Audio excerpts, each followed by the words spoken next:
Hello everyone, welcome back to the channel. Let's talk about KAIST scholarship. Currently, KAIST scholarship for undergraduate students is soon to open. Let's take it all over. I know I'm live.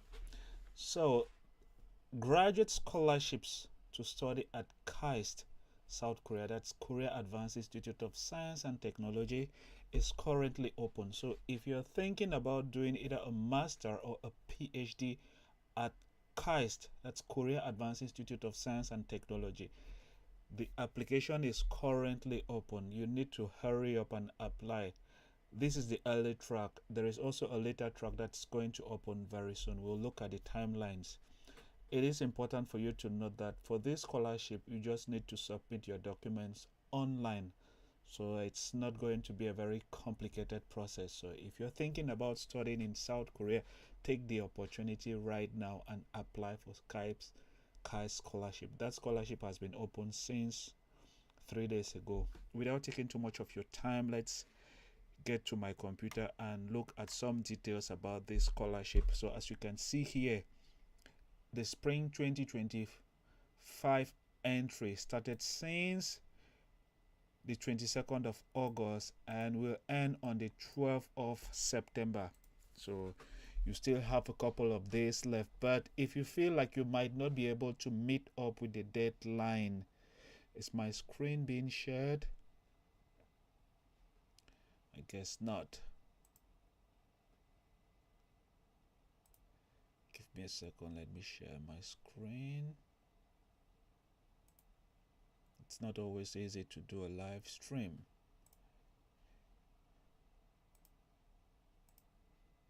Okay, I guess my screen is visible right now. Like I was saying, the spring 2025 entry is expected to begin on the 22nd of August. It has already started and will end on the 12th of September. But if you feel like you might not be able to meet up with this deadline, there is another opening. That one is in early December and it will end late December. So you can start preparing for that one. And then there is also a fall entry that is already in 2025. It is important for you to know that for all of these admission entries, you will study in 2025 and you will study in spring. So this one is for spring and this other one is for fall, and then there is a regular track also for fall. So there is a possibility for you to study in South Korea in fall, that is in September, but you have two options. You can decide to apply either in December or apply sometime in March, as it is stated here.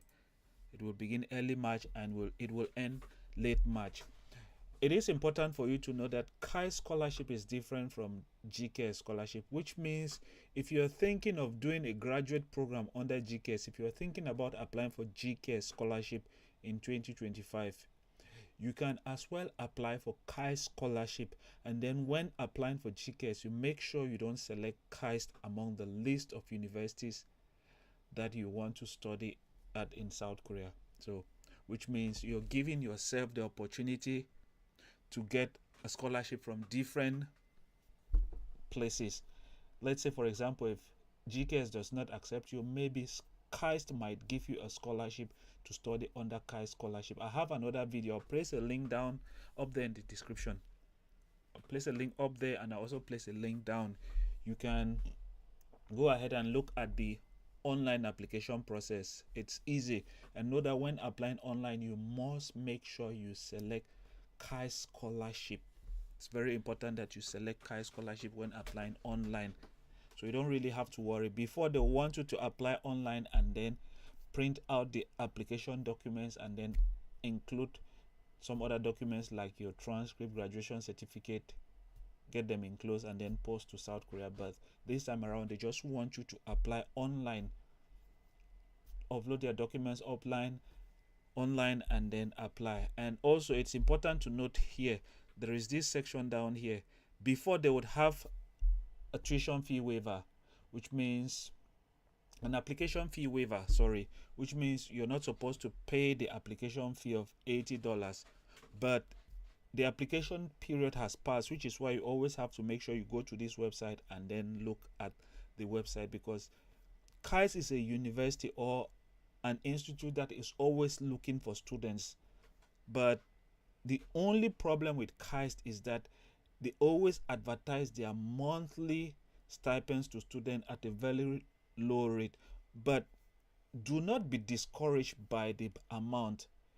Make sure you get to South Korea and then you can negotiate your monthly allowance with your professor. A lot of students have done that because professors will be sending you here and there for you to go and do conferences, and it's the money is not going to come out of your pocket.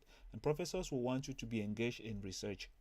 They would obviously increase that money. So the most important thing is that you take the first step of getting to South Korea. Do not always put money first. KAIST is giving you 350,000 won every month, which looks like small amount because GKS is times 3 that amount. But there is always a possibility for you to increase it. I know students who went to KAIST and even received more than what GKS is offering. Now, this is about graduate. There is also an undergraduate application that is scheduled to begin very soon. So for the undergraduate application, these are the deadline. No, this one actually is for the graduate. What am I even saying? Sorry. This one is for undergraduate. Undergraduate will begin on the 20th of September and then will end on the 24th of October. Yeah. So if you want to study under KAIST scholarship undergraduate application, know that the application will open in September 20th and will end on the 24th of October. That is for the early track. There is also another one, a late track or regular track. It will begin from the 6th of November and will end on the 7th of January. Yeah, so if you want to do an undergraduate degree program in South Korea, you can also consider KAIST. The process is also the same. I mean, for example, if you're thinking about applying for the GKS, that's the Global Korean Government Scholarship, you can as well apply for this KAIST scholarship. If it happens that you don't get accepted for KAIST, which is something that I'm not praying for, you can as well apply to get the KAIST scholarship and go to South Korea.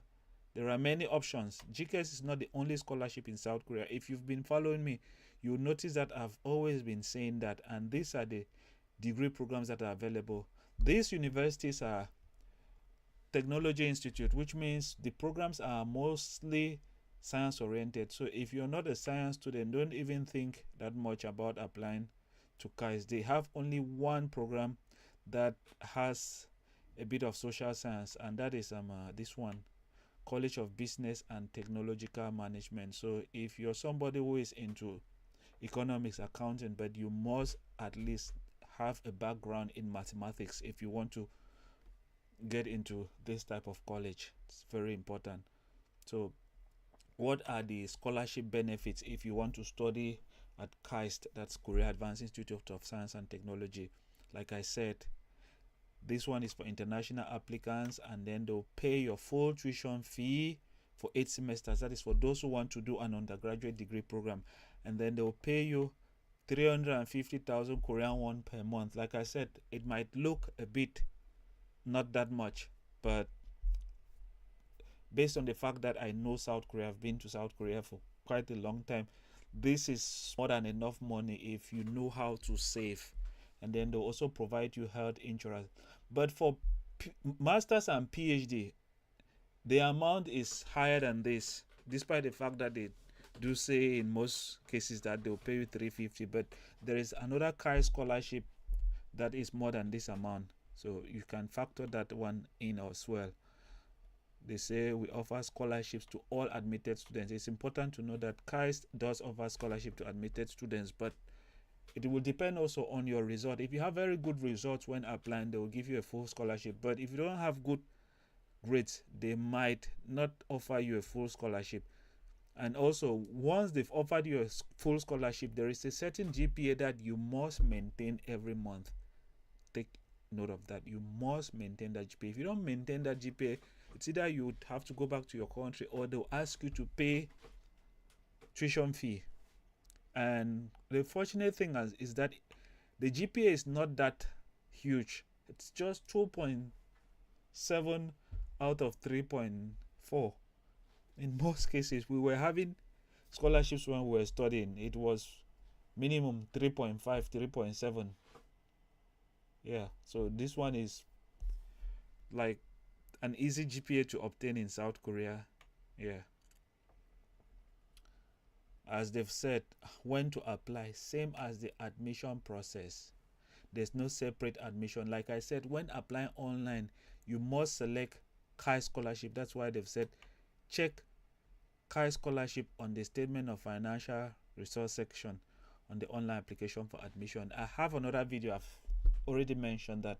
I'll provide it down in the description section so you can check it later on. There will be a link to how to apply online. You'd have to type in your personal statement directly into the online application form. So you need to take your time. You can go online, look at the questions,